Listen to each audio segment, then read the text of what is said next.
we have our first number of the night. Yes, and it's an important number. It's the abstention rate. It's an estimate from our partner Ipsos.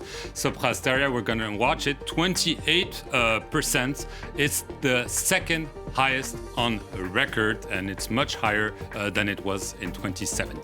Dheepthika Laurent, how does 28% compare?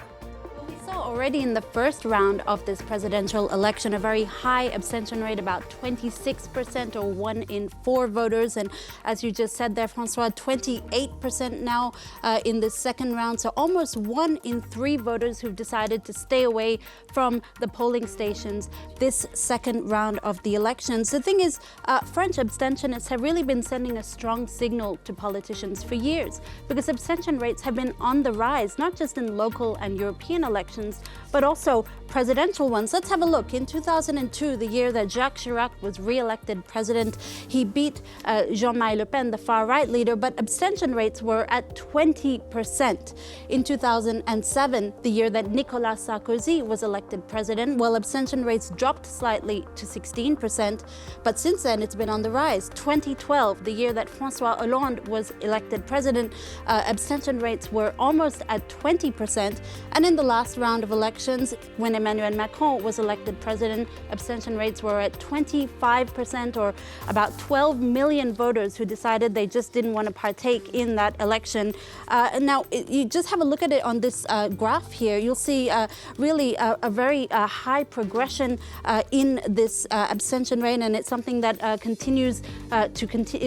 has continued to rise up to 28%, as we're seeing now, Francois. Dheepthika Laurent, many thanks.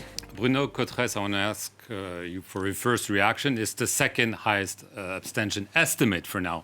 On record, if I'm correct, the highest abstention rate for a second round was back in 1969, 31%, but clearly this is an important figure.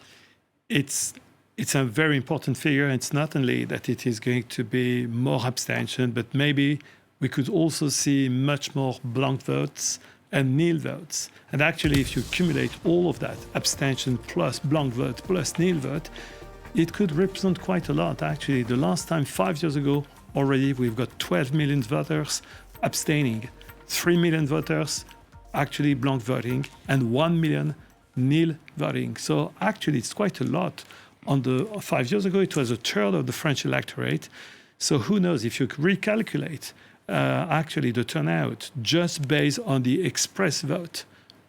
So abstention, blank vote, and nil vote that you are taking away from express vote. So actually it gives you 65 5 years ago.